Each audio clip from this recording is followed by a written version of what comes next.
Y ya la tenemos por aquí, la vamos a presentar. Ella es Tainá de Paula, se define como activista de luchas urbanas, es actualmente la concejala más votada por el PT en Río de Janeiro y secretaria de Medio Ambiente y Clima de la ciudad. Integró el equipo de campaña de Mariel Franco en 2016. Además es arquitecta, gestora pública, especialista en patrimonio cultural, máster en urbanismo.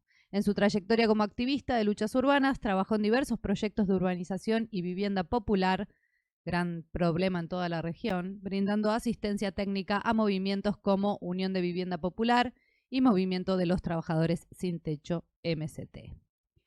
Sí. Hola, ¿cómo estás? Bienvenida a Nodal. Qué placer.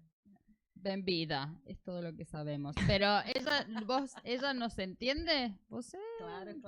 Nosotras Okay. no falamos. No falamos. Despacito, ok. Muy Acercale bien. el micrófono un poquito, bueno, así la escuchamos. La acompaña un equipo también. Bueno, bienvenidos, bienvenidas a todos. Tainá, Obrigada, qué gusto que Omar. estés aquí. Prazer é meu. Bueno, primero, yo creo que vamos Sí. a aprovechar a Tainá para preguntarle cómo está Brasil. ¿Cuál es tu lectura desde tu lugar, además, ¿no? Desde el lugar que ocupás en esa ciudad en Río de Janeiro? Primeiro, reforçar o agradecimento ao convite, muito importante nós reforçarmos o papel da mídia independente, da Nodal e todo mundo que faz o mediativismo ser construído na América Latina. O Brasil continua dividido. É importante posicionar todos os militantes, as figuras que estão preocupadas com o campo da esquerda do ponto de vista global e principalmente na América Latina, e dizer que talvez o que acontece com a Argentina de Milei não é muito diferente do que acontece com o Brasil, que ainda se divide entre Lula e Bolsonaro. Bolsonaro está prestes a ser preso, ou ter algum papel, virar um símbolo mais representativo para esse público fascista, tal qual Lula foi para o progressismo mundial quando foi preso, como Cristina é um símbolo internacional de perseguição e de construção de narrativa sobre a nossa resistência, mas é importante dizer que é preciso criar estratégias. Estratégias para nós consolidarmos, de novo, a hegemonia popular. É importante dizer que tanto Bolsonaro quanto Milei têm um voto e uma identidade muito popular das bases sociais, e isso é justamente talvez uma das nossas maiores derrotas, não do ponto de vista político, mas do ponto de vista simbólico. Os partidos de esquerda servem as bases sociais populares e que hoje estão sequestradas por uma vontade e por um entendimento conservador. E esse conservadorismo é muito contraditório pensar dessa forma, mas esse conservadorismo, apesar de ser altamente destrutivo para a vida e para a qualidade de vida dos mais pobres, dos mais vulneráveis, ele é extremamente abraçado por essas bases sociais mais empobrecidas. Então, a primeira reflexão, antes da gente pensar em estratégia eleitoral, é pensar como a gente cria novamente sonhos, vontades, expectativas dentro da população, dentro do tecido social mais popular, alinhados ao progressismo, alinhados à nossa perspectiva de esquerda.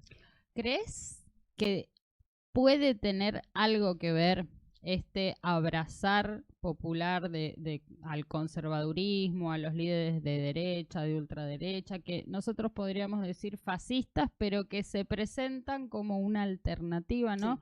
Sí. ¿Tiene algo que ver la crisis democrática, la desigualdad cada vez más grande del capitalismo? Digamos que la expresión de derecha coopta esperanzas de alguna manera, o cómo se explica, porque si no, no quiero hacer tan larga esta, pero digo, para no caer en pensar que los pueblos son de derecha, claro, sino que están en algún modo radicalizándose, pero en búsqueda de ¿qué? De que la democracia dé respuestas. ¿Cómo se explica, claro, si no? Muito bom o seu ponto. Nós, inclusive, trabalhamos na mesma chave da radicalidade. setores do progressismo, setores da esquerda, fazem uma avaliação muito equivocada sobre a radicalidade de direita. Não é ruim nós radicalizarmos as nossas pautas, as nossas ideias. A esquerda, de tempos em tempos, radicaliza os seus processos. Acho que o movimento feminista, o movimento de mulheres, talvez seja o nosso maior exemplo de que, por vezes, radicalizar em determinados temas, pautas e em movimentações, greves, grandes mobilizações de massa, são muito importantes para construir avanço popular. Então, radicalidade não é necessariamente ruim.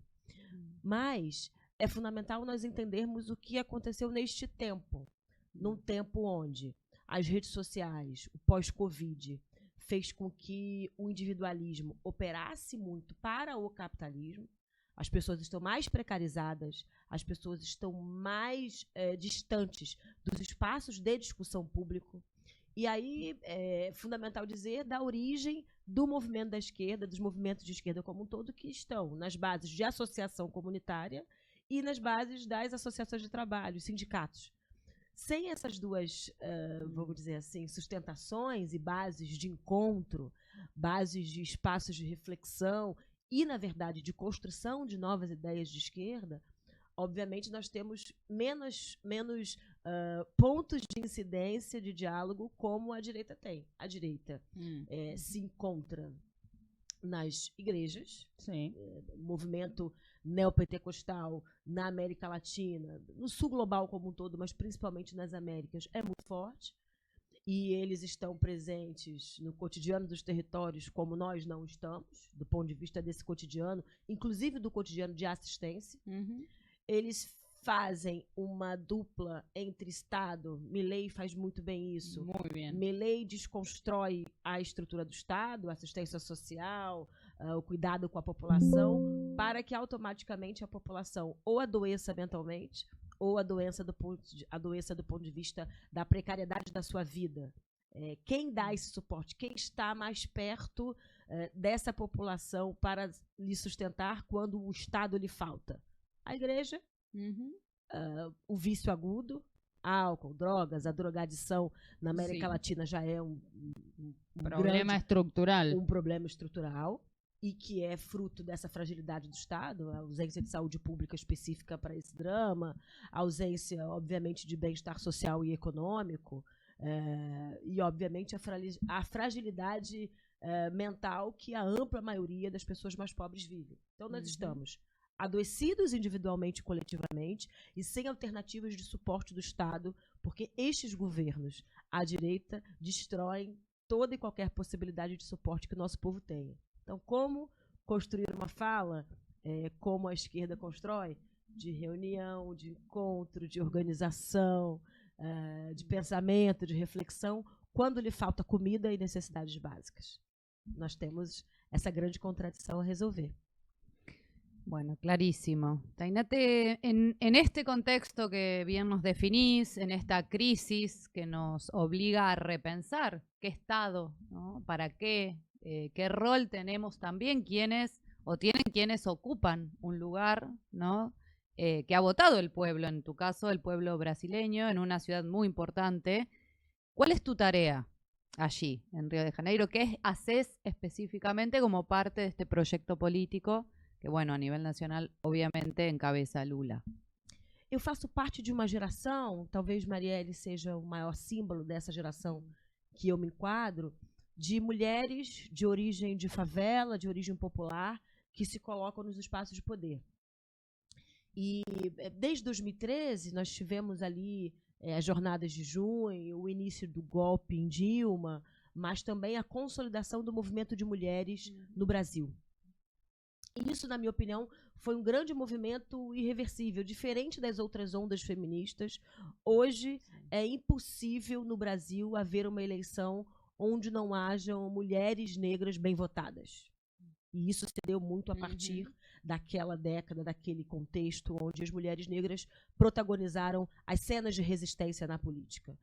Nesse sentido, eu tenho, para mim, uma tarefa talvez das mais difíceis de continuar o embate direto com esse bolsonarismo. Se você fechar os olhos e pensar quais são as figuras na política que consolidam exatamente o extremo oposto que o bolsonarismo representa. Automaticamente as mulheres negras estarão lá. Então, eu sou o oposto do Bolsonaro, que bom que eu seja o oposto do Bolsonaro nesse sentido simbólico. Sim. E no ponto de vista concreto, por óbvio. Mas também eu tenho um papel pela cor da minha pele, pela minha origem, pelo jeito que falo, por eu ser uma mãe de favela, de periferia. Eu sou a nossa ponta de diálogo com esse voto popular. A ampla maioria do meu eleitorado vem das favelas, vem das mulheres pobres, vem das mulheres que passam fome. O meu eleitorado é essencialmente feminino, essencialmente negro e essencialmente pobre. E isso faz com que os meus 50 mil votos sejam um voto ainda de esperança, de fé que é possível confiar e acreditar numa política mais coletiva, numa possibilidade dessas pessoas um dia também estarem nos espaços de poder e representação. É um duplo voto. É um voto de resistência y un voto de esperanza en días mejores. Sabemos, además, digamos, que esto que planteas tiene un costo para ustedes, para quienes toman el protagonismo en representación de ese gran movimiento, ¿no? Mariel Franco es el ejemplo mayor, tal vez, y más reciente del costo que implica, bueno, asumir estos lugares de representación verdadera de las fracciones más desfavorecidas, política. Totalmente. ¿Querés contarnos algo, reflexionar en torno a también qué implicó el asesinato y la búsqueda de justicia de Mariel y qué desnudó del poder? Bueno, y cómo se encuentra hoy ese caso que se convierte en una bandera de lucha popular. Claro. O mandante, ou possível mandante, ainda existem camadas de dúvida sobre a veracidade do mandatário de Marielle ter sido, de fato, o Brazão, o deputado federal que está preso. Mas, sem dúvida alguma, se estabeleceu o entendimento de que o nosso discurso, a nossa fala de que a política está totalmente repleta por uma relação suja, leviana, com a milícia, uma espécie de... acho que milícia também existe na América Latina da forma que nós entendemos no Brasil. Forças paralelas ao Estado que não necessariamente estão alheias a ele, estão fora dele. Nós podemos ter sargentos da Polícia Militar, nós podemos ter bombeiros, nós podemos ter alta patente do Exército envolvida em tráfico de drogas, em tráfico de armas. E hoje a grande fronteira desse poder paralelo, dessa violência paralela, está se construindo e se constituindo dentro dos espaços de poder. Hoje nós temos, né, um cenário diferente do que nós tínhamos há 10 anos atrás, há 20 anos atrás. Essas forças paralelas financiando parlamentares da política, financiando a velha política e as velhas figuras, os velhos capos da política institucional. Hoje isso não acontece. Hoje os próprios milicianos, os próprios bandidos se candidatam, se autofinanciam e almejam cada vez mais espaços altos nessa relação. O governador atual do Rio de Janeiro tem relações estreitas com a milícia do estado do Rio de Janeiro. Nós já tivemos milicianos candidatos à Prefeitura do Rio. Nós temos parlamentares hoje da milícia do Rio de Janeiro. Eu vim de uma legislatura, de um mandato, onde, para além do Carlos Bolsonaro ser meu colega de bancada, de parlamento, nós temos outras figuras que não estão presos pela ineficiência da nossa justiça, mas têm relação direta, inclusive, com o assassinato da Marielle. O que eu estou dizendo para vocês se nada for feito, se nós não refletirmos com muito afinco, com muita profundidade, o que está acontecendo no Brasil, novas Marielles podem acontecer. Porque a lógica da política e a forma violenta como a política se constrói não mudou. Nós só desnudamos um problema que é crônico e que acho que não se refere apenas ao Rio de Janeiro, se refere à América Latina. Sí, realmente, y Mariel Franco fue el movimiento de mujeres, el movimiento feminista brasilero, logró que toda la región y el mundo conociera quién era Mariel y exigiéramos justicia y la incorporáramos, ¿no?, como parte de las luchas y las deudas, ¿no?, de justicia del movimiento feminista. No es fácil, igual no debe estar siendo fácil por lo que nos contás. Vamos a pasar quizás a otro tema, igual que tiene mucha relación, pero desde tu lugar, Tainá, ¿qué desafíos ves en ese sentido? ¿Qué desafíos tiene el gobierno de Brasil en relación a su pueblo? Muito. A primeira coisa é entender como o Lula consegue, nesse curto período até a eleição, conquistar votos que não necessariamente estão no fascismo, que não necessariamente são bolsonaristas, só estão desencantados com a política e desencantados com a esquerda.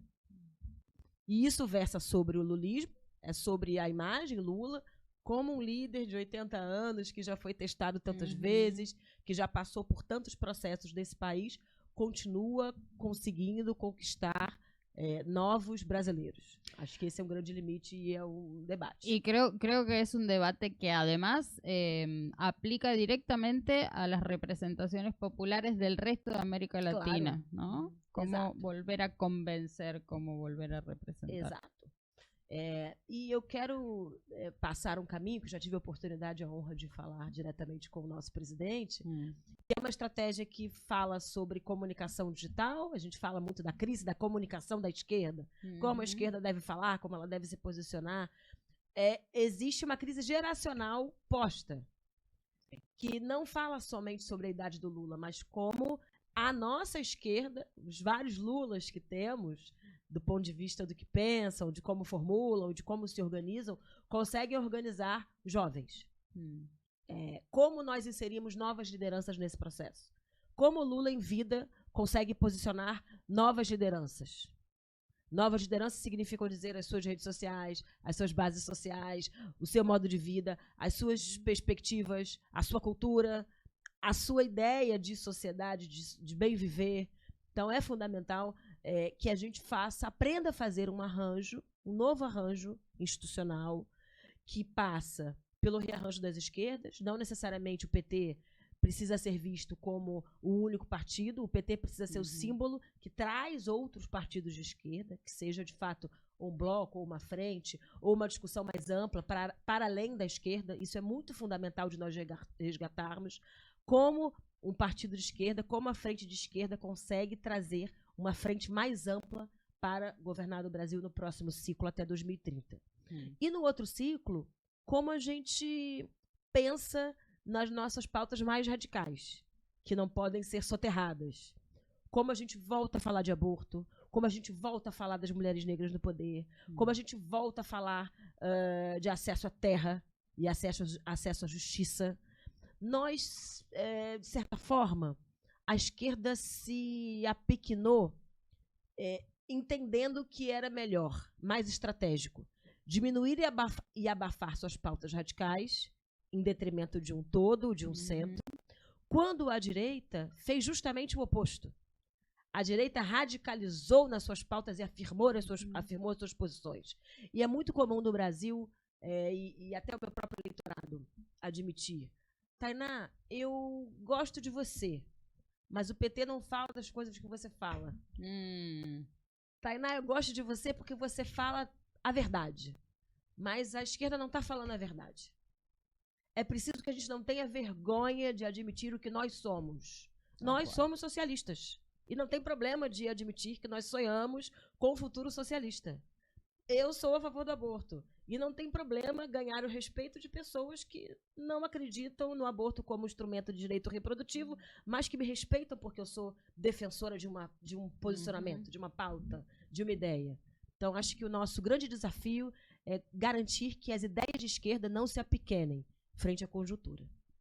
Es excelente el mensaje, porque acá lo repetimos una y otra vez. Las izquierdas no tenemos que tener vergüenza de decir lo que somos, nuestro plan político, cómo queremos proyectar colectivamente y diseñar un mundo donde realmente podamos vivir más dignamente todos. Y en eso, digo, la derecha no tiene ningún prurito, lo hace, radicaliza. Entonces, La avenida del medio, nuestra directora Paula Jiménez lo dice muy claramente. Déjense de joder con la avenida del medio porque ir hacia el centro con la idea de que eso permite sumar, evidentemente es un error. A medida que los gobiernos populares, los dirigentes profundizan en un programa popular, con la medida que sea, ¿no?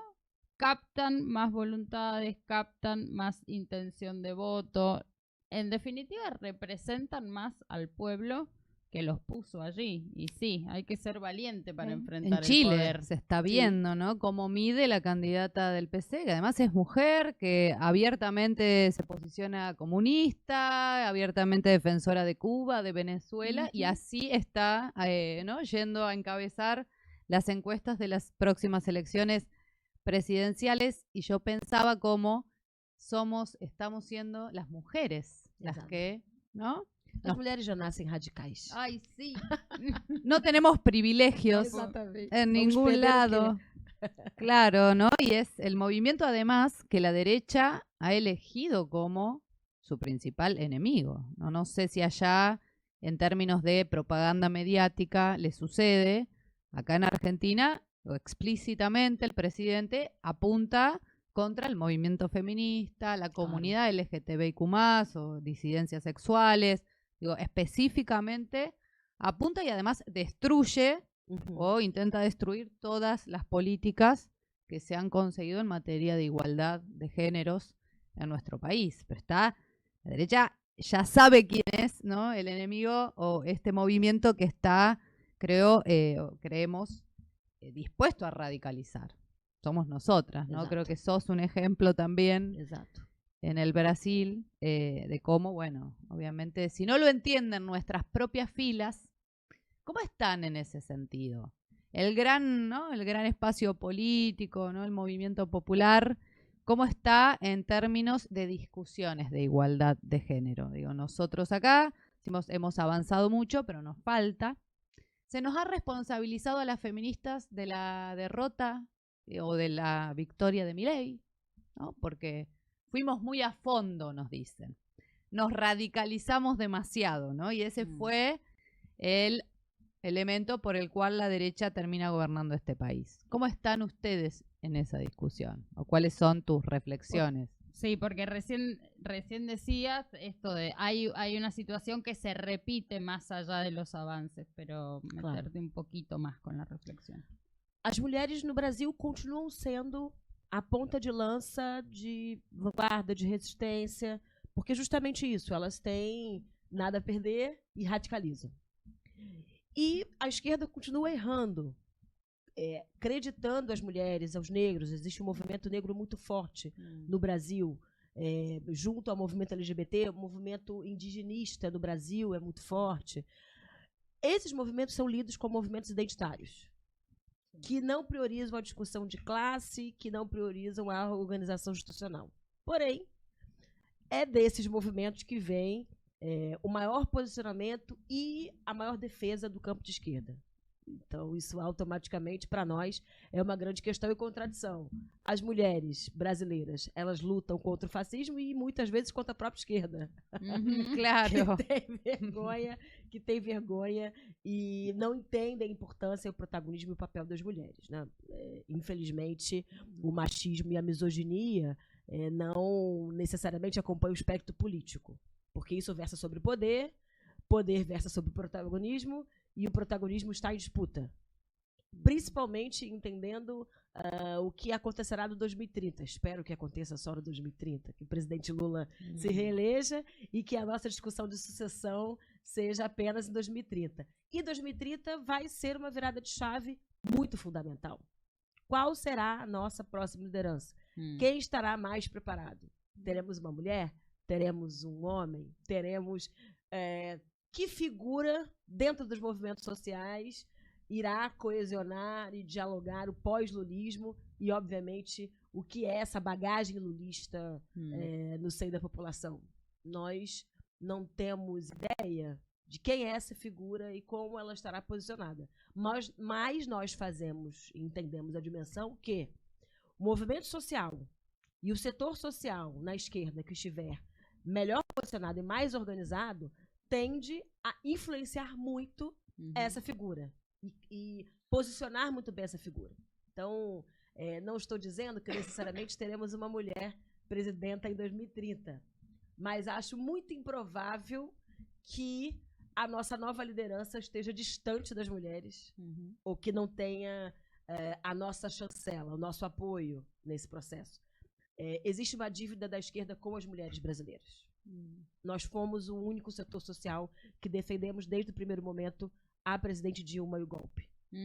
Muitos setores da esquerda demoraram a fazer essa reflexão e muitos, na minha verdade, fizeram uma reflexão acanhada do processo misógino que a presidenta Dilma sofreu e que agora a nossa presidenta Kirchner sofre. Existe uma misoginia, uma vontade de destruir mulheres no campo da política que ou é radical, como foi radical do ponto de vista da execução, como houve em Marielle Franco, ou radical do ponto de vista de extermínio em vida, como nós estamos vendo em Cristina, como nós vimos em Dilma. Então, teremos aí uma discussão grande que é como nós vamos reconstituir a imagem das mulheres públicas nos espaços de poder e discussão. Como se repara isso? Na minha opinión, posicionando más mujeres. Más mujeres. Me gusta que traigas esto de fueron las mujeres brasileñas las primeras que salieron en defensa de Dilma en ese proceso tan injusto de impeachment. Dilma não era feminista, tá? Sempre gosta de Exactamente. Não precisa ser feminista para nós defendermos. No precisa ser feminista. También fueron las mujeres brasileñas y las disidencias quienes dijeron Bolsonaro no de manera masiva, quienes más fuertemente se impusieron en la calle en la previa a aquella elección que finalmente lo da de ganador, pero digo esa claridad, ¿no? Para identificar los adversarios, identificar las causas que efectivamente hay que defender, denunciar el lawfare, bien lo decías, y por eso también traías a Cristina Fernández de Kirchner. Obviamente que posicionar más mujeres pensando, y esto lo agrego yo, en la construcción de este feminismo popular, negro, proletario, campesino, bien de base, que se enfrenta con un feminismo blanco, blanquísimo, liberal y de Netflix. Ellos también avanzan en imponer mujeres en lugares de dirigencia, pero con esta perspectiva totalmente funcional al patriarcado, al capitalismo y al racismo. Lo mismo un poco, y tal vez como para ir a el ámbito que también te habíamos propuesto debate, pero lo mismo pasa un poco en el ambientalismo. Uno puede observar un ambientalismo blanco, progresista, ONGista, que oculta los verdaderos intereses detrás de la extracción, del extractivismo, y dice, vamos a hacer una transición energética, pero sin discutir la propiedad de los recursos, sin discutir la injerencia imperial sobre los recursos, y un ambientalismo que sí entonces puede ser popular, puede ser verdaderamente transformador. ¿Cuál es tu lectura de eso? ¿Cómo se trabaja? Porque creo que también le habla un sector de la juventud que se preocupa por la crisis climática. Exacto. Claro. Hoje, me fala muito desse lugar. Eu sou a primeira mulher negra secretária de Meio Ambiente do Rio de Janeiro, que é uma cidade que bebe muito da reflexão ambiental, não só pela sua beleza natural, mas por ter sido sede da Eco 92, ter construído boa parte do documento que originou a Carta de Paris e por aí vai.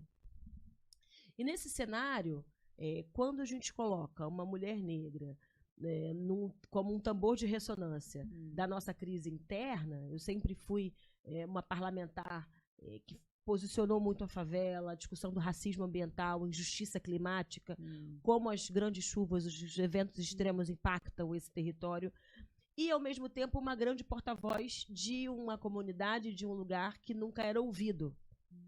E a gente fez uma discussão que era, ao mesmo tempo, uma outra educação ambiental do lugar de importância. As principais nascentes de rios estão nas favelas, as principais crises com resíduo, com lixo, ausência de verde estão nas favelas. Então, por que não nós não termos uma figura representante desse território num lugar de decisão? E acho que o que nos coloca agora como uma das principais fronteiras de enfrentamento ao capitalismo é justamente o enfrentamento à transição ecológica e energética que o norte global não quer fazer. Abrir mão do petróleo, abrir mão do plástico de uso único, não impor agrotóxico às populações originárias e principalmente às populações da América Latina. A ampla maioria da rota do agrotóxico vem para nós, vem para o sul global. O norte global está muito bem consumindo seus orgânicos e podendo escolher se come alimentos vivos ou não. Nós não estamos podendo escolher. Então, é fundamental que a gente posicione, inclusive, a América Latina, e eu quero muito contribuir para a construção dessa rede, uma rede de justiça climática do sul global e que a gente se reúna, se encontre como América Latina. A América Latina precisa entender que o lixão clandestino dos jeans do Atacama, a grande poluição de Buenos Aires e os eventos extremos do Rio de Janeiro estão extremamente interligados por uma mesma cadeia que quer retirar nossa qualidade de vida, nos exterminar primeiro. Se nós morrermos primeiro, não tem problema. O norte global já está construindo as suas formas de sobrevivência a partir da tecnologia, a partir da nanotecnologia, a partir do IA. E nós servirmos apenas, durante esse trecho do capital, como commodities, como baixa mão de obra neo-escravizada y pronta para ser exterminada. Excelente, y la verdad es que sí, es un debate profundísimo sobre esas condiciones y cómo construir justicia social en un escenario que aún es, sí, un escenario geopolítico de imperialismo, lo digo muy resumidamente, pero ¿sabés que no te vamos a dejar ir, Tainá, sin un jueguito? Tenemos un juego solo para personalidades muy destacadas como vos. Nos encanta tenerte aquí. Y podríamos. Y después vamos a leer horas. Algunos mensajes de cariño. Digo, acá te saludan. ¿Los leemos antes? Bueno, dale. Bueno, te saludan todos y todas quienes están escuchando. Un placer escucharte, dicen. Excelente. Te saluda nuestro director de investigación, Lucas Aguilera, también en el chat. Así es, dice, y le dijo a Milei que se va a tener que aguantar a una zurda en Chile. Es verdad, se lo dijo así. Un ambientalismo necesitamos con perspectiva de justicia social, dice Luz Egel. La lucha ambientalista popular está unida fuertemente a la lucha transfeminista popular, ¿no? Y justamente a la lucha de los pueblos, es verdad. Sí, somos las mujeres, ¿no? Las que también... en general ponemos el cuerpo en defensa de nuestros territorios, de nuestra casa común, ¿no? El ambientalismo tiene que ser, tiene que encarnar la lucha de los pueblos, nos dice Cande. Bueno, muy interesante, una alegría. La verdad que sí, toda esta comunidad te agradece muchísimo, Tainá, que estés con nosotras y nosotros. Ahora sí, el juego, contale, Sol, cómo consiste en, vamos a ver una imagen en pantalla. Nosotras vamos a nombrar quién es el personaje y vos vas a decir en una o dos palabras, una mejor, quién es para vos. Sí. ¿Qué significa? ¿Qué significa? Asociación libre. Somos psicólogas nosotras. Somos psicólogas, entonces nos gusta este juego. Y sale un muy buen reel de esto. Sí. Ahí obvio que los vas a conocer a todos porque son... Donald Trump. Ódio. Sí, tal cual. Ay, nojo. Para de nuevo, para que la Emilia te dice el nombre. Jair Bolsonaro. Nojo. Javier Milei. Repulsa. Sí. Amor da minha vida. Sí. Marielle Franco. Saudade. Cristina Fernández. Resistência femenina. Qué bien. Bueno, decí que pusieron todos los enemigos al principio y después nos tiraron unos cuantos tus amigos. Claro, si empeoraba, No, Faltou estábamos... Netanyahu. Nos faltó Netanyahu, sí, de una. También. Acá hablamos mucho de Netanyahu. Justamente analizábamos el conflicto entre el gobierno de Petro y la provisión de carbón a Netanyahu, Sí. ¿viste? Y cómo las empresas se le pararon de manos, las empresas de carbón dijeron vamos a seguir negociando y Petro ha aumentado ahora el conflicto en relación a la provisión de materiales para seguir haciendo un genocidio, ¿no? Claro. Israel, el sionismo israelí responsable de este genocidio a cielo abierto en pleno siglo XXI. Com a chancela dos Estados Unidos e, na minha opinião, de boa parte da Europa. Ujú. O que nos leva a entender, eu sempre falo isso, uma guerra que você não se posiciona, que os países não se posicionam, o próximo pode ser você. A próxima riqueza em disputa pode ser a nossa. Então é fundamental que os países, a sociedade civil, na inexistência de governos responsáveis, como é o caso da Argentina, mas é muito importante que a sociedade civil continue falando sobre esse genocídio e posicionando fortemente a sua sociedade contra qualquer forma de opressão e desonestidade no nosso processo de reunião das nações. Sí, bueno, Brasil para nosotros y nosotras es una luz de esperanza, siempre miramos, obviamente Lula está cumpliendo un papel muy importante y más en este contexto donde no nos gobierna, en nuestro caso la ultraderecha, también en un contexto donde está habiendo un genocidio televisado, ¿no? Que no podemos dejar, ¿no? Que nos alegra mucho, claro, que Petro, que Lula se posicionen fuertemente. Veíamos que un poco estaba tardando la cosa, ¿no? Del posicionamiento. Sabemos las tensiones geopolíticas, claro. Pero bueno, nosotras siempre vamos a estar denunciando crímenes, ¿no? A la humanidad misma. Estamos muy contentas de que Brasil haya salido del mapa del hambre, ¿no? Es una gran noticia que habla del proyecto que están llevando adelante, ¿no? Que además los años de Bolsonaro retrasaron, por supuesto, este programa antipopular. Así que, bueno, para nosotras es un gran orgullo saber que además están las mujeres negras, que son obviamente también un ejemplo de resistencia para toda América Latina. Yo quiero agradecer también porque con Tainá fue como todo un enlace feminista desde acá, porque ella, la compañera, ya había sido parte de Nodal, con el Nodal Preguntas en el marco del 8 de marzo. Yo quiero agradecer primero a la Argentina que nos pasó el contacto, que es Vicky Tesoriero. Victoria Tesoriero es una gran compañera con la que nosotras trabajamos. Le mandamos un abrazo siempre, Vicky. Un abrazo enorme. Y después, esperen que no me quiero... Daniel Santana. Sos vos.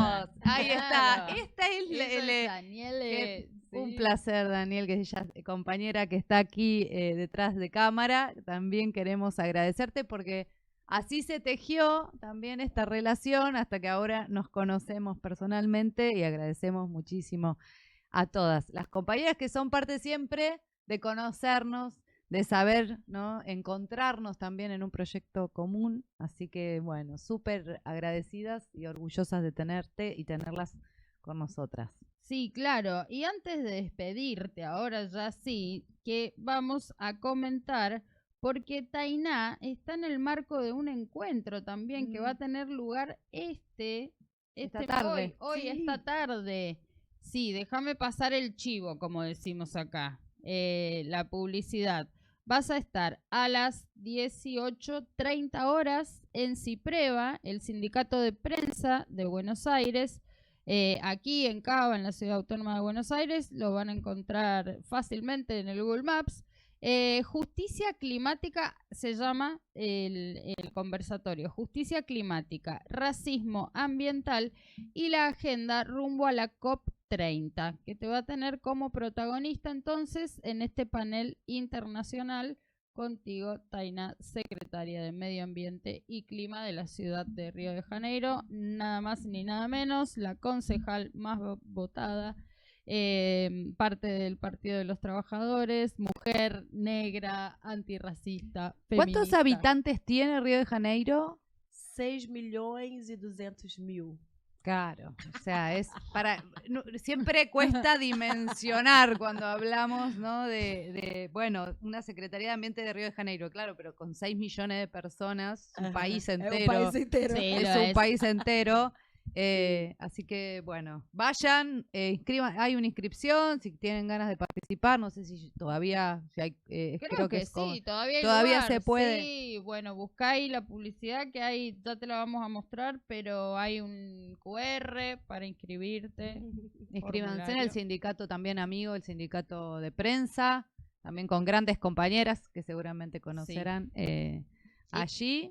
Y con la mediación también del núcleo del Partido de los Trabajadores en Sí, Argentina. aquí. Le mandamos un saludo Un a Paulo saludo Pereira también, por supuesto. Bueno, nos vamos a encontrar esta tarde allí. Seguramente Va a ser un vamos a hacer placer. muchos. Sí, muchos. claro.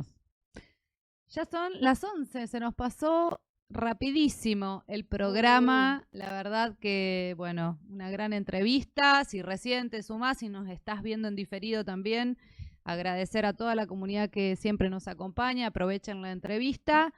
Y bueno, nos vamos ya. Será hasta mañana. Sí, será hasta mañana. Un gustazo despedirnos de ustedes. Gracias, comunidad de América Latina y el Caribe, a quienes han hecho la producción, la operación de este programa también, con Tainá de Paula, una compañera, más allá de los rótulos institucionales, una luchadora de nuestra patria grande, de Brasil en particular. Es un placer tenerla. Muito obrigada. E a gente continua conversando. @Tainá de Paula RJ em todas as redes. Ahí está. Seguila en até redes. mais tarde. Vai ser um prazer. Obrigada demais, Nadal. Hermoso.